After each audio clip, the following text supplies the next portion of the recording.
Coming up on Dig It.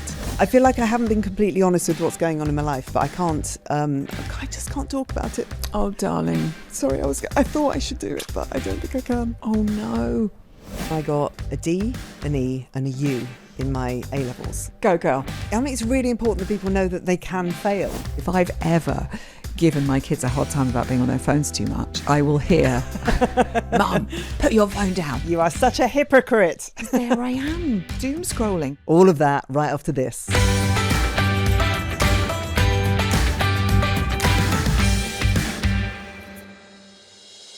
Hi, Joe. Hi. Oh, look, we're back at home. It's been quite a chore to even get here on time today, to be honest with you. Can I just get a few things off my chest? Yeah, you weren't actually on time. Should we just get that out?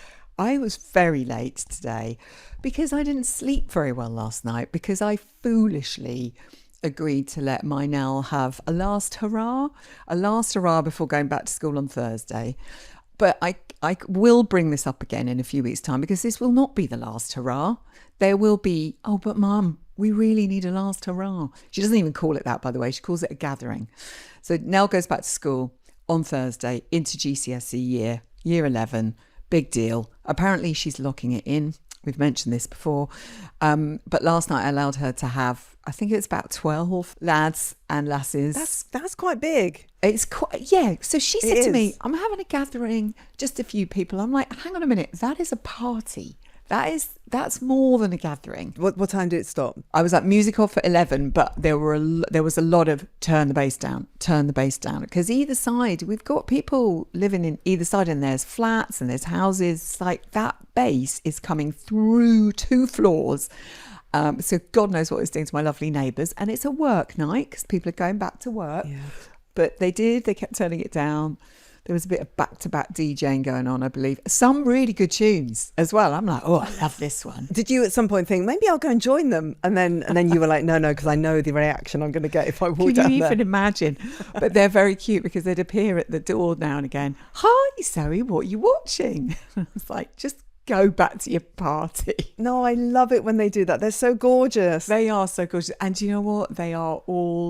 They're just all beautiful. The boys and the girls, they're so young and they're just really, they're friendly, they're funny, they're really charming, they're really engaged. And that's important. But they are not so charming, funny and engaging when it is 12:30, 1:45, 1:00, 1:15, because this is a 3-floored house. So the boys are downstairs, the girls are upstairs. Most of them have gone home, but some stayed over. Spoken to all the parents, that's fine, but the boys will be down and the girls will be up.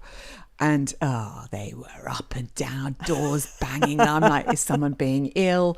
Then I'm paranoid, someone's going to fall over something, someone's going to fall downstairs. What if someone's not drunk enough water? And they've had, I did not sleep a fripping wink. Yeah, you exhausted. I'm absolutely shattered. I am so, and it was the kind of, I'd pop out, be like, where are you going? Where are you going? Oh, we're just getting water. Are you now? You were just getting water just now. Why don't you get a big jug? Up and down, up and down. Oh, so-and-so's not feeling very well. Up and down. It's so hard to know when to intervene, isn't it? It is. You're like, at what point? And then it got to, because obviously Nell's not answering my text. Then it gets to me phoning her and trying not to wake everyone else up in the house by going, you promised me, and now I have totally lost my sense of humour. And they didn't do anything bad. It's just the noise, and I can't sleep because I'm worried. But you're only worried because I'm exactly the same when we have parties. I'm always the one that makes the party stop, and I hate that reputation because it's not really me. But I just worry about our neighbours, and we've got a lovely man, Roy, who's 90, and he lives next door. I mean, thankfully his hearing is not amazing, but I'm just lying there in bed, just going, oh my God, poor Roy. And in the end, you're just so frazzled that I've been known. Like you just said, you went down in your t-shirt and pants. I've done exactly the same thing in my pants, going into the minuscule of sound and just going, will you turn it off? And you then see all these faces and they're just like, oh, Coco's mum's telling us off, or whoever, India's mum's telling us off.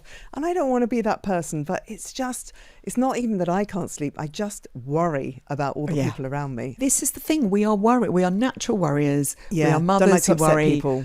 And I'm worrying about, I don't want to ruin the party. I don't want to be the one who says poo poo. But I did explain this all to Nell before. I went, I will get annoyed when this happens. You also know I will get annoyed when this happens. I've got the podcast. Also, it was quite cute because they're all like, oh, we'll come on the podcast in the morning.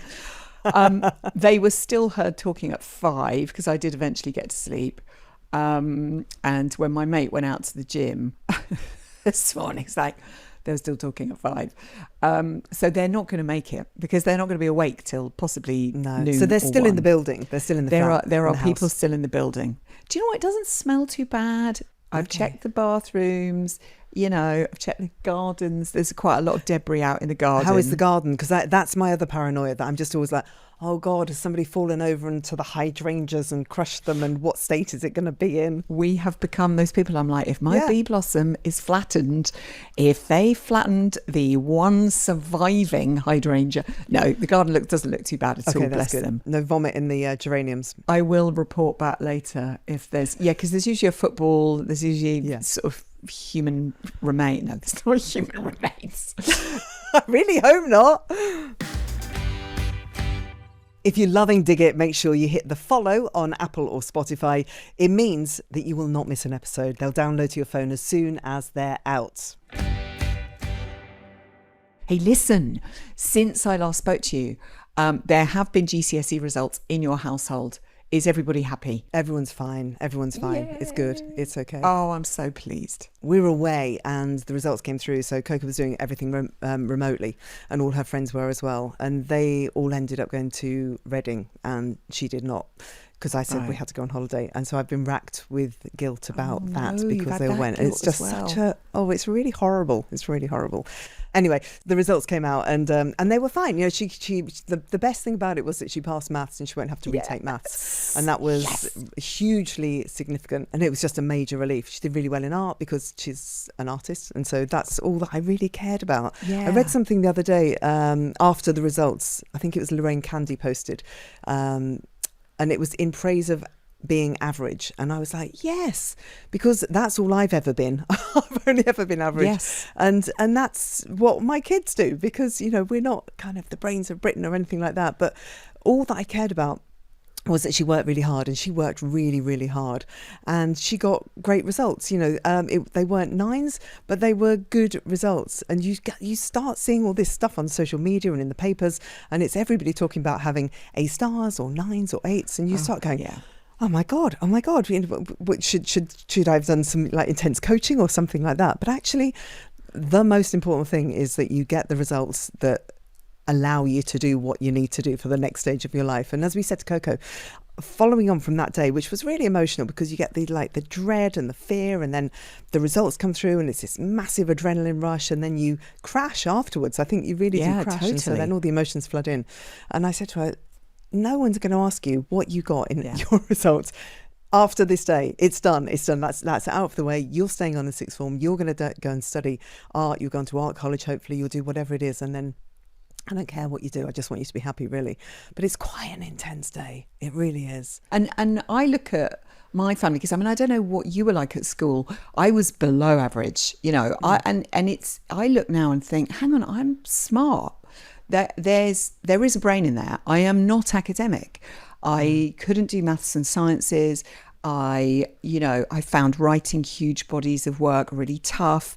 But if you wanted me to tell you the plot of a book or the plot of a film or what happened in 1066, I could tell you. I'm just not very good at writing that down. Everyone's brains are different. Yeah, everyone's brains are different. And now I look at my kids, and Woody's had his ADHD diagnosis. Nell has. We're just sort of finding out, her results as well on that, because she suddenly got to an age where she was really struggling to write down huge bodies of work. And it was Woody said to me, Mum, this is what I had. And now I look back and think, well, it was obviously me too. And it does make you wonder sometimes about, and I'm not going to get involved in the education system, because I think teachers do an incredible job, and it must be very, very difficult to teach all kids who have such different skills and such different needs. It must be very difficult. But I do think, looking back now, that it's still the same system as it is for my kids now. And actually our kids it is changing, and I do hope that the system changes eventually to suit kids to be educated in a way that is much more helpful for them later in life. My family, I come from, my granddad was an engineer. My grandma worked in a factory. My mum was a postmistress. My dad was an electrician. We weren't brought up on bodies of literature and having any intellectual conversations whatsoever. We were, having a child with special needs and learning disabilities in the family. You're literally coping from one day to the next. So education was something that never, ever figured big in our lives whatsoever. So when it came to me being at school, I really, really struggled. I had extra lessons. I had extra lessons in logic, in history, in maths, all those things. And I literally could not take anything in. I remember just sitting there with the teacher trying to compute what they were saying to me. And I'm still the same to this day. I just find it really hard to take in information. I can see that happening in my children as well. But they are all succeeding in their own way. And I think the pressure, and I do worry now with social media, because that's what I was aware of with Coco getting her results, was all the chat that's going on in all their little chat groups and people posting on social media.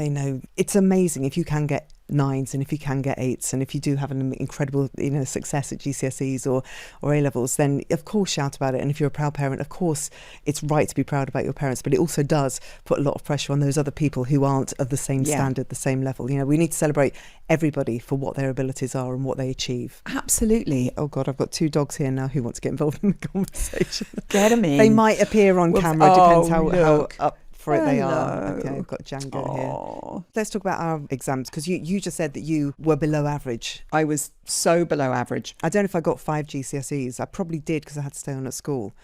But I remember my A-level results, and I was away with my friend, and we went to America, and I remember phoning in, and I worked really hard, and I did have this extra tuition. And then I remember phoning my mum and dad and saying, what did I get? And I got a D, an E and a U in my A-levels. Go girl. And I was like, oh, really? I was really surprised, because I worked really hard. But then also I wasn't surprised, because I'm not clever. I'm not academic in any way, shape or form. And I'd applied to all these different universities, and I didn't stand a hope in hell in getting in anywhere at all. So every possibility just disappeared. And I remember, my mum was the one who helped me out with this. Just looking through and going, what are you interested in? What could you possibly do? And there was one course that accepted me. It was the only thing. And I went to Brighton Polytechnic, couldn't get into any uni anywhere. And I did applied languages, because I knew I was interested in communication because of my sister, because language is a really big thing with Frances. She didn't speak, she wasn't verbal until she was about 12, I don't think. So we learnt sign language. So I'd always been interested in communication and language. And so Brighton said yes, they'd take me on this course, and I ended up doing applied language, which meant that I was studying phonetics and semantics and syntax, so all the ways that you can actually physically form and understand language. And Russian, I did Russian. What? I mean, like I said, we've already established I'm not that bright, and I sat there and I studied Russian for 3 years. I can say "la lublю" and I can say "do svidaniya," which means I love you, goodbye. That's all you say. need, isn't it? Really? My exams were really bad. My results were really, really bad, but they did buy me time to go and have 3 years in Brighton, which was amazing. Great place for you, yeah. That was it. I mean, I didn't even do very well in my degree. I think I scraped a 2-2. I just scraped a 2-2. But hey, you got in somewhere. This is incredible.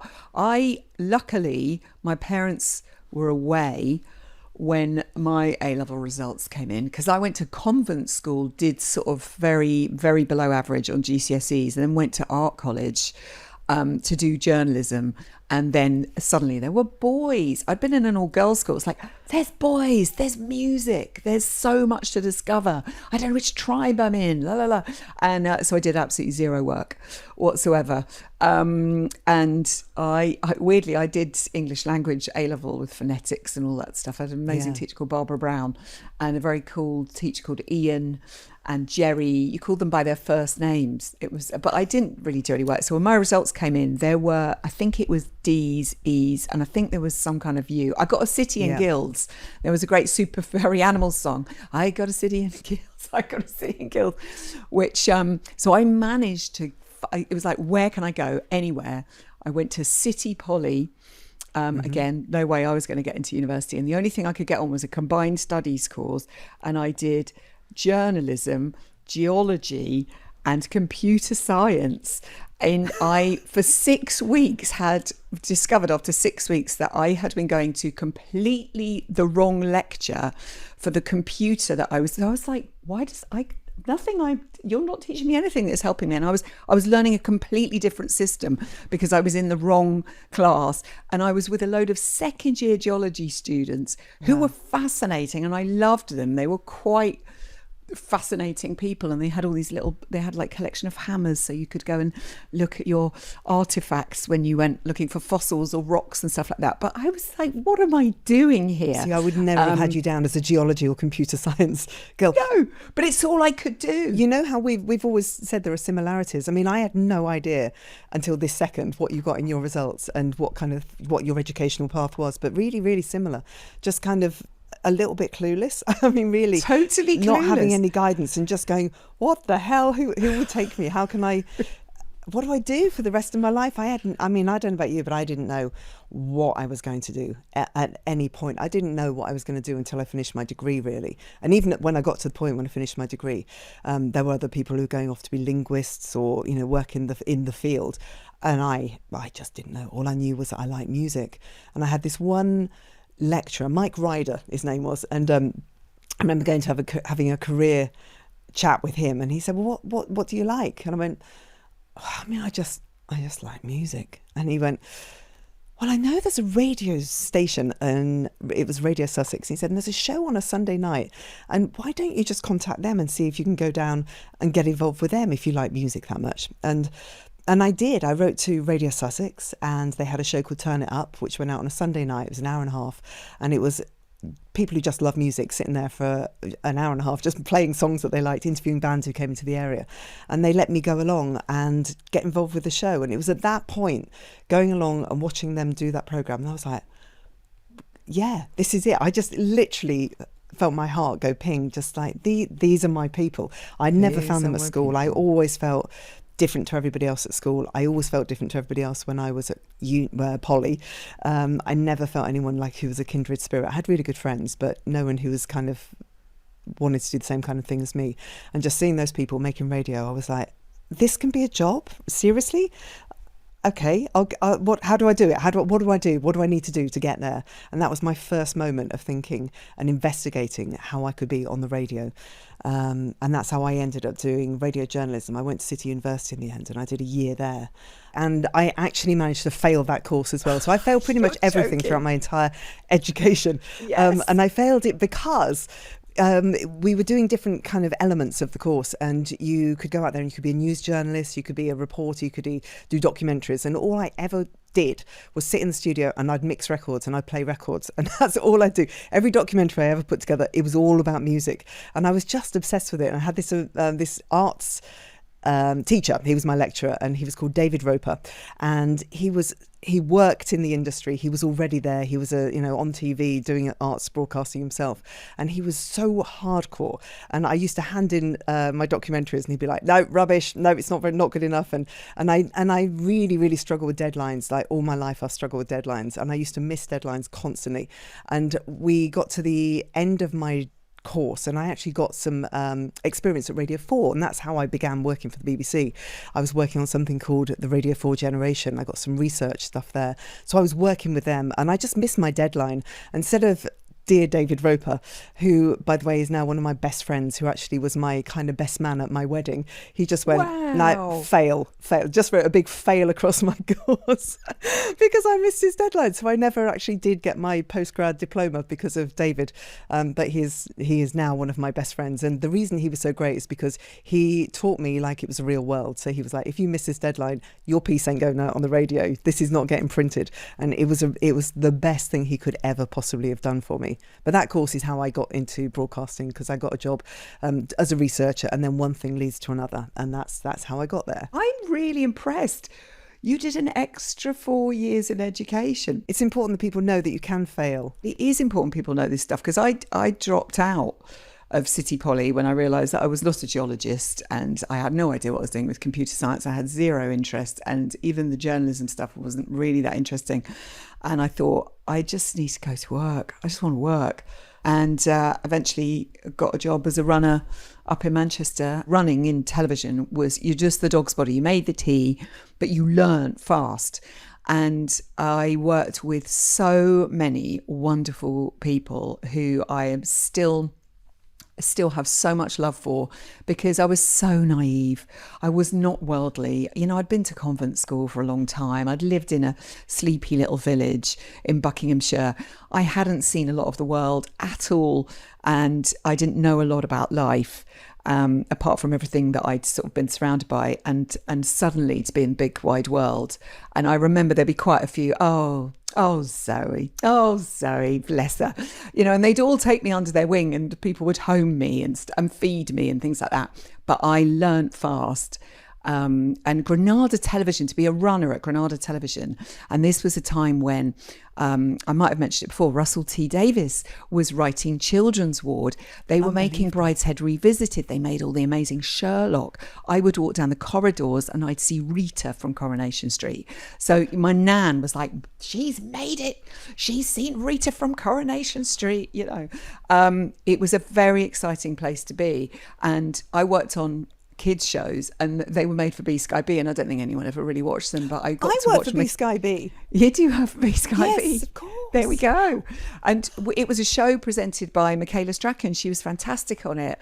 They, you know, and I just watched how they worked. I learned about making television. I learned about all the different roles. And this was always my advice for years when people come to me and say, you know, I want to get into radio, I want to get into television. It was always really easy. You'd say, right, start as a runner, and then you know, and being an assistant on film or whatever, because you are in there and you can observe all the different roles people have, and you can start to figure out what it is you want to do. Because ultimately I wanted to be on screen, but I didn't really know that at the time. I sort of knew from what Dad did. I thought, I really want to do what he does. I think that's what I want to do. But it was really great to just, and you learn so fast. I loved it. But I think it's more difficult these days, because trying to get runners' jobs in television is changing so drastically. And not just in television, in music industry, in all the different industries, a lot of the arts. It's becoming really tough to get into them. Yeah. Because there's no jobs. Yeah, I wrote to Charlie Parsons. I think we've mentioned this before. Yeah. And I sent out a whole bunch of letters, but he replied to me. And I see my kids, and they're sending emails to loads of different people, but there are thousands of people sending exact same email, and so the chances of getting a reply from anybody is so remote. It's really, you have to be unbelievably tenacious. You have to be lucky as well. I mean, we were lucky, I think, the pair of us, and we were tenacious, but you have to be extra tough and incredibly diligent. It's so hard for them these days. It terrifies me.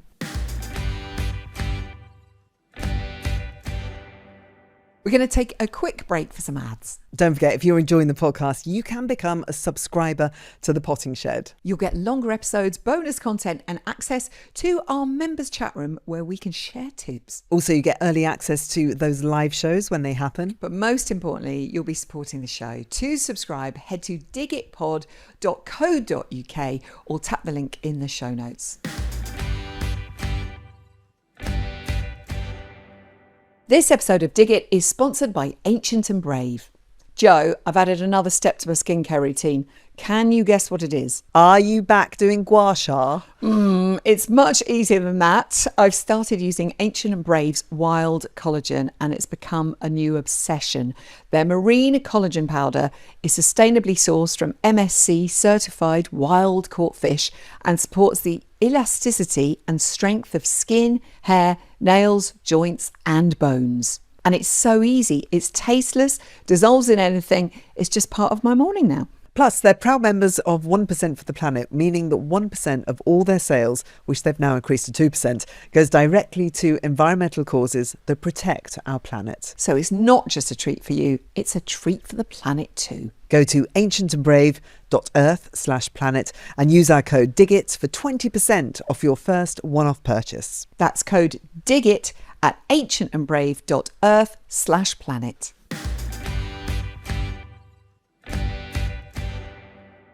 This episode is brought to you by Airbnb. So my daughter's just been off again. It was Amsterdam this time.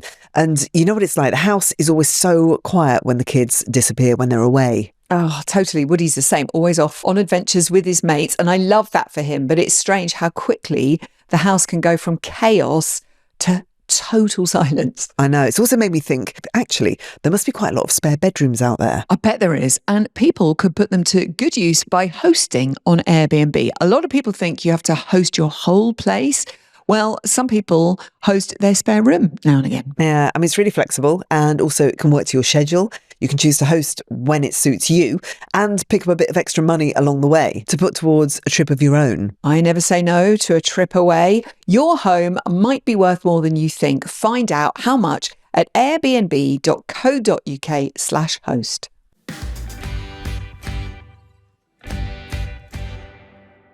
Joe, have you seen the clip of Robbie Williams talking about his kids and phones? I've seen a little bit of it. I think we have a clip we can play out. They don't have phones. They're not going to have phones for as long as humanly possible. And, you know, they're going to go, they are at school, other people have phones. Oh, why can't I have phones? Tough. That's as simple as it is. I'm 51. I can't deal with the corrosive nature of the internet and things. It hurts me. It ruins my day.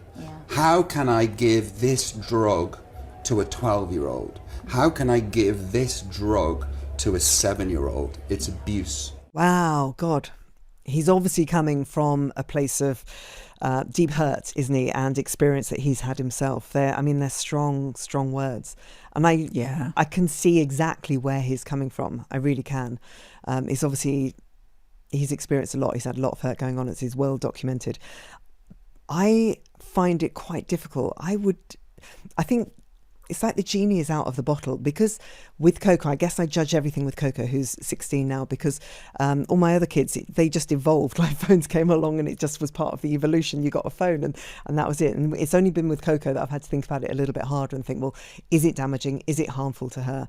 And I think you have to really weigh up whether it's detrimental for your child to have a phone or to not have a phone, to be the one who isn't like all their friends, who doesn't have a phone, isn't part of the conversation, can't be in all the Snapchat conversations and can't be part of the conversation that's going on amongst them. And I also find myself it quite comforting. I mean, find my Coco or find my Cass or my favourite things about my phone that I know where they are. It's really reassuring. So if they go off to a festival, if they go off somewhere, it's not a tracking device, but it's also really useful. And I know that they can contact me if they need me at any point, if there's any danger or any difficult situation.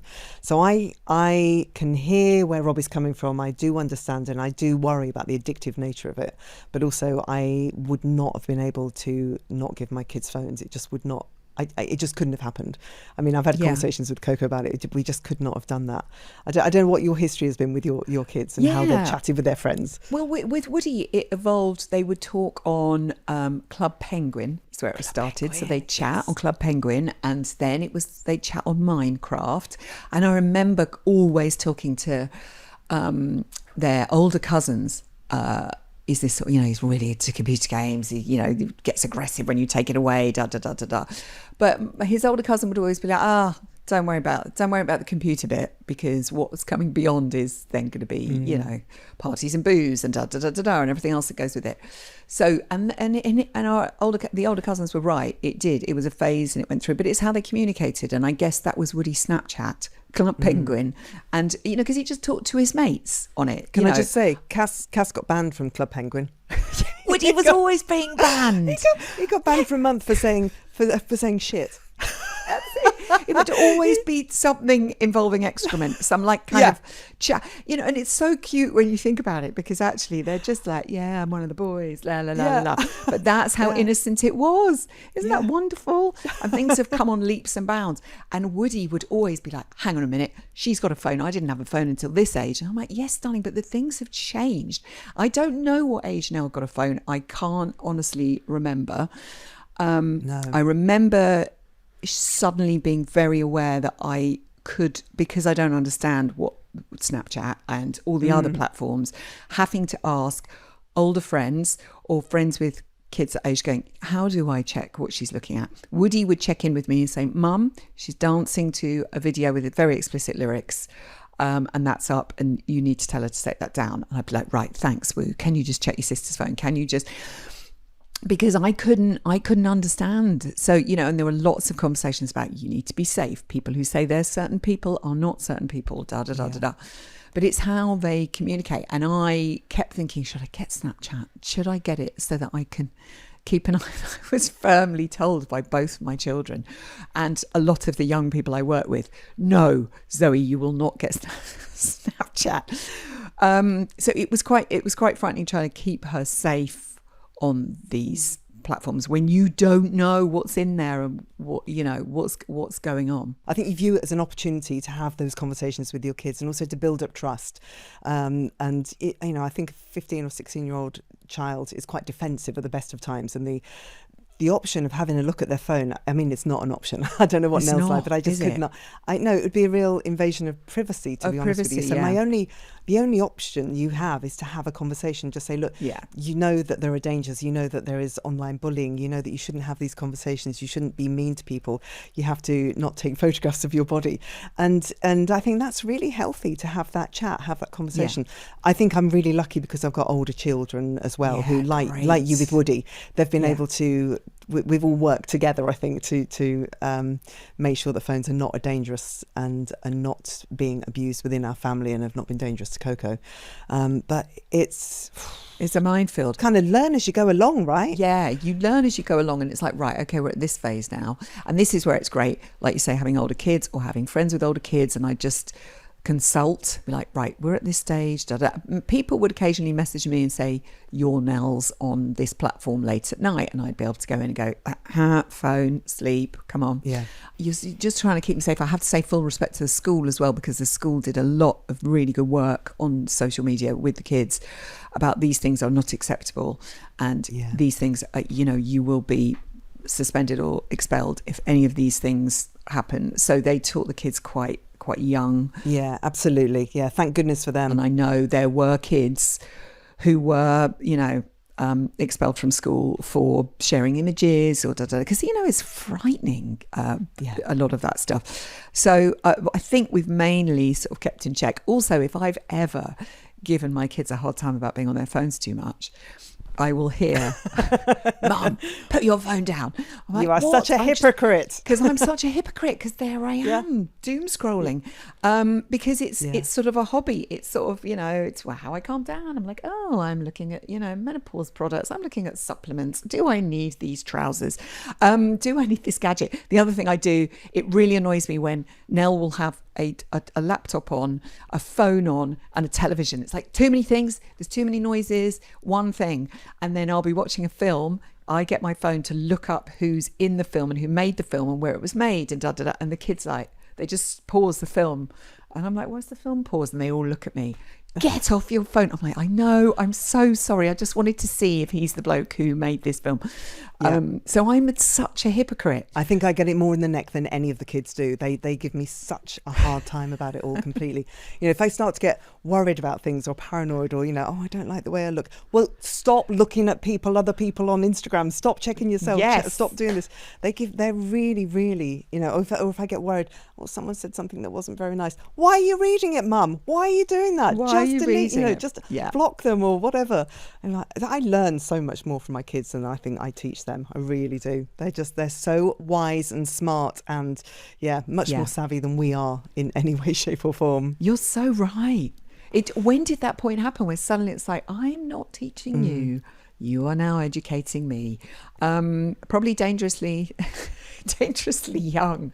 But I'm so grateful that they teach me about, because their world is so very different to our world, and that is ever changing. You know, the language they use, they're really good at saying to me, well, Mum, you might say it like that, but you could say it like this, and this is why someone might say this, Mum, and not that. And because often I'm like, well, I think you're making a big fuss about nothing, and they're like, no, actually, Mum, we're not. And I am so grateful. And you're right to have those conversations with your kids. So that's what you want, isn't it? You kind of want a relationship with your kids where you can build trust, so you know that they can have their privacy, but there's a line, and it's like trying to teach them the line not to cross. And you know, and it'll be interesting this year, I think, when Nell's studying, of is the phone physically removed sometimes? Because Oh also my God. it's like, Okay, keep me informed with Yeah, that. If you manage to do that, I will be so alarm clocks are in impressed. there, music is in there, the stuff it's like, well, like, you can't take that away, don't take it away, don't take it away. Because I'm the same. Take my phone off me and I have a complete meltdown. I Yeah. can't breathe.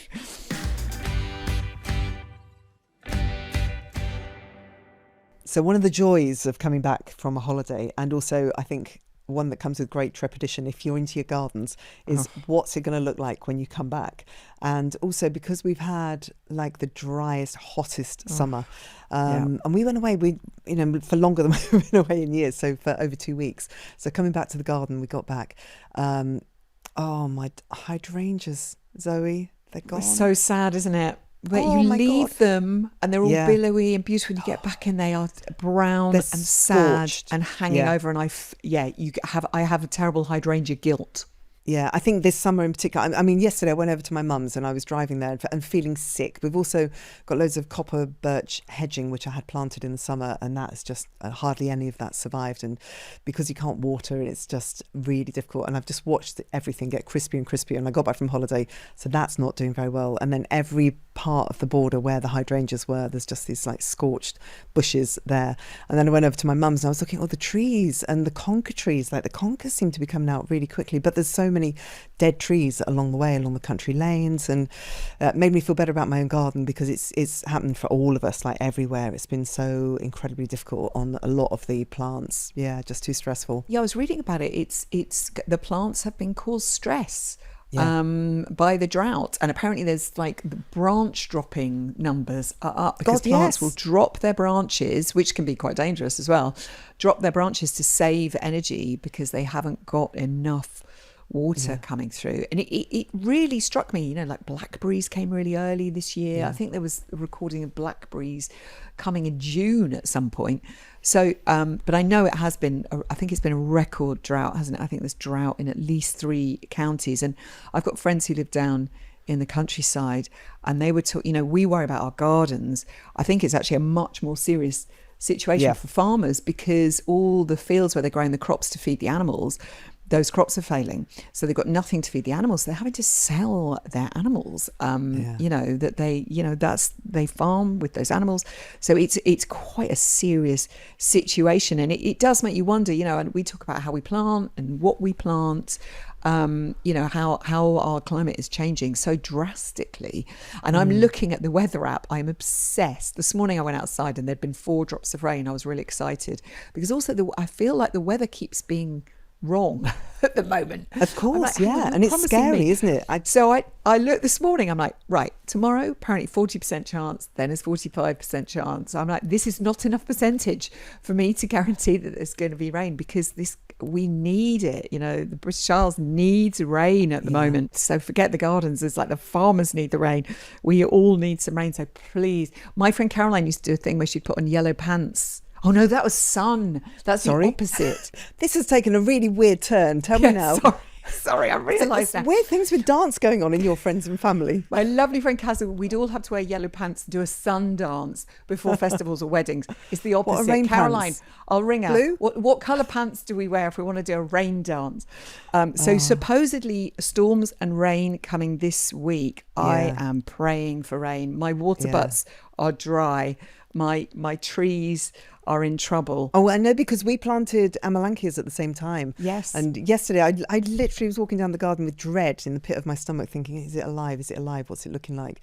And it's hanging in there. It is hanging in there. But so many of the things that I planted at the beginning of the spring are not looking great. They're all looking very crispy. So I just have to hope to God that they survive the autumn. But then, like you say, I feel sick in my stomach, but then I look around and realise that it's a much larger environmental problem, and that is really terrifying. Can I just ask though, anything good in your garden? Because I've got I've got a little bit of rudbeckia, and they're looking lovely. Just that little late summer sunshine, because my garden's very sort of mauves and purples and whites, and it was like, hang on, we're missing a bit of colour here. So I sneakily popped via the garden centre. I might have picked up a couple of really sad rudbeckia outside a supermarket thinking, I'm going to rescue them. And they've gone in, and just these little pops of yellow have really, it's just like a little bit of sunshine in a couple of beds. It's made all the difference. And I've been trying to grow pallida, coneflowers, echinacea. They failed miserably. So I went and bought some, and they've gone in, and I'm hoping that the ones that they've almost fully grown and all the flowers are ready to, so I've cheated, I hope so. Joe. Yeah, no, I mean, echinacea, I can never grow echinacea in my garden either. I've tried in quite a couple of gardens that I've lived in. I haven't lived in that many places. I've only lived in about 2 or 3 as a grown-up. Anyway, no, the anemones are doing really well. I mean, some of them have died because of the lack of water, but it's lots of pink, and the roses have all come back. Honestly, the roses are looking beautiful again, which is great. And the tomatoes are ripe for picking. And plums. Yesterday I went and I picked so many plums from the tree, and also pears and apples. So the fruit is coming good. Lots of raspberries as well. So I'll do a collection. I'll put a photograph up so you can see. But the plums look great, really, really great. There's going to be some serious crumble action going on in your household, I expect, over the next few weeks. Yeah, no, only when India gets back. I'm freezing them waiting for her, because I don't have a clue what to do with plums. What to do with a crumble. We've got a really beautiful garden here now that we can have a look at, and also a voice note. Let's hear from Charlotte. I particularly wanted to leave a note about the gardening piece that you did, and how much gardening is good for your mental well-being. With the menopause, I've been getting a lot of its anxiety, and also it's a strange time in my life where the children are leaving home. It's a bit challenging at times, but where we live in Fring, we've got a tiny town garden which we've made from scratch, and I have to say it's been my absolute sanctuary. I've completely beefed it up this year with lots of evergreens and bleached evergreens, because it had a bit of a privacy issue, and loads of dahlias and roses and flowers, and we've built a pond, and I feel so incredibly happy sitting out there with my coffee and feel my mind just settle down into this calm space. I think it's completely changed my life having this garden. Thank you. Carry on what you're doing. I love it. Oh, Charlotte, having a project helps in those times when the kids go, or when you're facing a real challenge, just to manifest something, to build it physically, to exhaust yourself, and then to see the creation, then to sit there and enjoy what you've made. Charlotte, you've done so well. It's a really beautiful garden, and I'm really glad that it's made you feel happy again. It looks like the perfect sanctuary, doesn't it? Some really healthy looking hydrangeas there. I could see all the beautiful colours, all those limey colours. And then in the midst, right in the middle, you've got a beautiful table and chairs, and it looks like you're surrounded by the plant life. And right there at the front, the little face of a very cute cat. I can see a little cat in the front there. Charlotte, the toughest thing of the menopause for me was the anxiety. That was the thing that happened for me. It was worse than the flushes. I gained quite a lot of weight as well, but it was the anxiety, and I just didn't know what was wrong with me. But the garden did help. That was your medicine, the garden wasn't it? did. Yeah. HRT, a bit of time and understanding, and the garden, and just trying to just take time for yourself, sometimes just to breathe. I was reading a thing yesterday that apparently 2 deep breaths in and then a long deep breath out is just really good for settling. Yeah, anxiety is a real tough thing. It is. And there are some times that when it's okay, and then other times, and I've really noticed that my family react, and I always think, why are they all looking at me? Because they got so used to my anxiety breathing. Sometimes when I get really anxious, obviously my breathing changes. And they know I'm having a little panic, and it's often they'll look, and someone will be like, "Are you all right?" I'm like, "Oh yeah, I'm fine. Just getting my breath, breath." They're aware though. Yeah, they're really aware, and I worry about it because I don't want them to worry. But I'm like, I don't even know I'm doing it. I get really anxious on holidays, having just had 2 weeks holidays.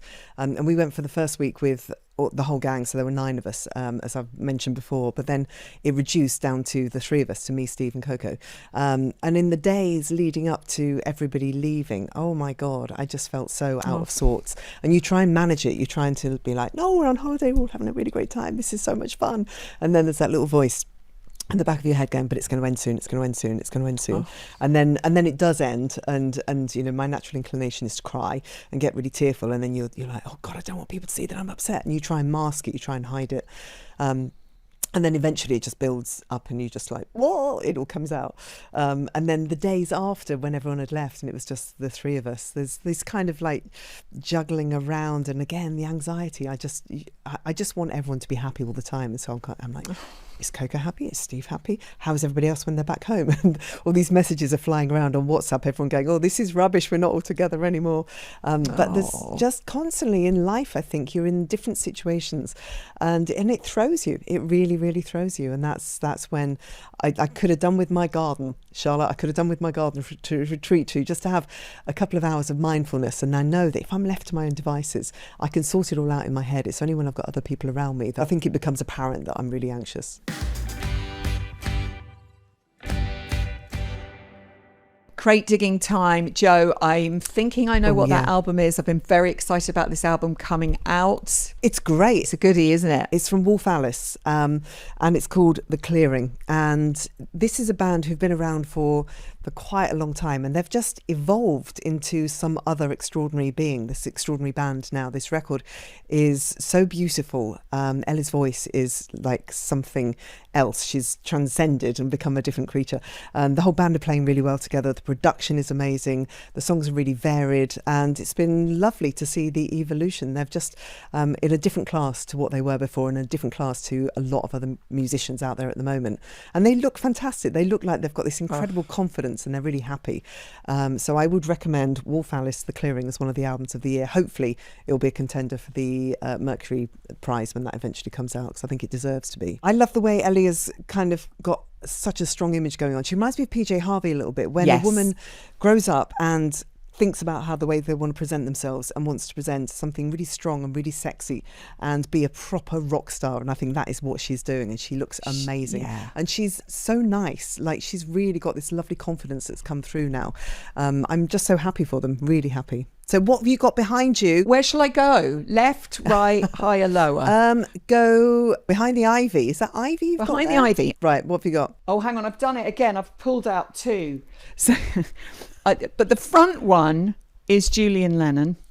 We were talking about Julian Cope last week, weren't we? And I remember getting this for, oh God, what is it? Too Late for Goodbyes. This is from 1984. Lovely Julian Lennon there. But I've also at the same time pulled out Kid Creole and the Coconuts picture disc. I mean, this is how eclectic my record it can be. It can be brilliant. It can be, here we go, Stool Pigeon, Ha-cha-cha, Annie, I'm Not Your Daddy, and I'm a Wonderful Thing, Baby. They are actually playing a certain radio festival, aren't they? At the weekend. Yeah, we'll be not there. this weekend, the weekend after, where Joe and I will be, so we can see them in person. And I have a funny feeling that one of my mates is a coconut. I will report back to you on that. But look, that's classy, isn't it? It's a Wonderful Thing. It's a great, great record. Annie, I'm Not Your Daddy. I'm questionable lyrics, but it's quite questionable. Great pop band. it's quite a questionable. Yeah, there's certain lyrics that don't date well. No. Yeah, we took for granted at the time, and then you're like, hang on a minute. Can we be singing that now? Possibly not. No. But I do know all the words, though. I tell you. Yeah. There you go. The eclectic mix.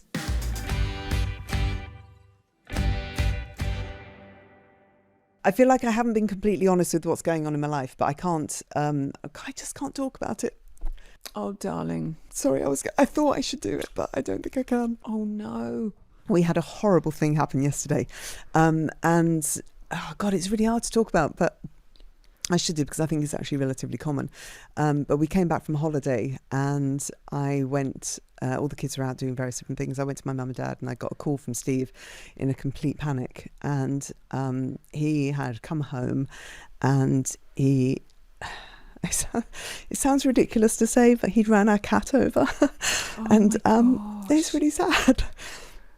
No, darling. Oh, God, poor Steve. That's awful. So, I know, it's really awful. So Whereas once we were a family with 4 pets, we now have 3.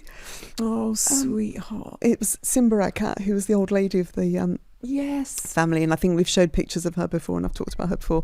She was the Bengal. In fact, we did. She was on the other day.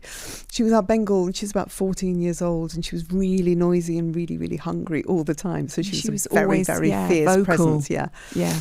I'd ordered so much cat food that arrived yesterday morning, ironically, that he drove into the driveway, and she was lying, because it's so hot outside, the animals have just been lazing around on the gravel, and she was laying there, and he literally drove in really slowly, he said, and he got out of the car and went to move her out of the way, physically moved her, thought that she'd gone, and then drove the car in, and she hadn't. I don't know whether...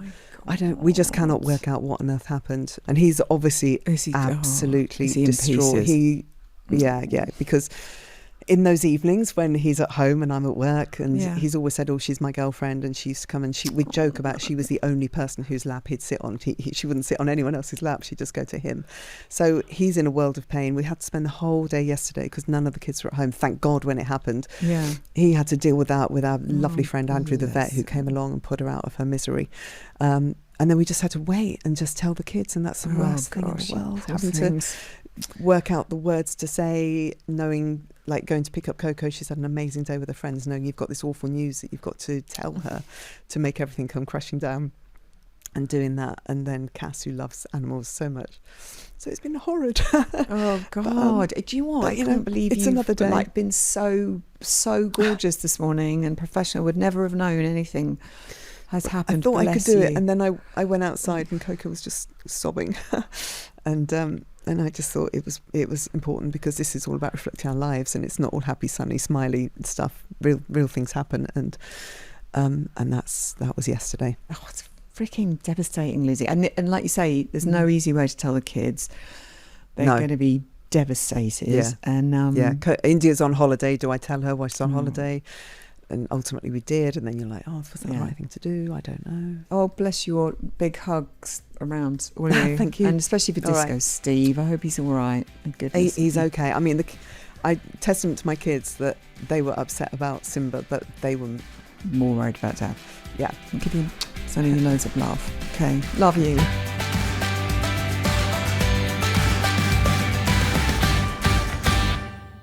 Dig It is a Persephonica production.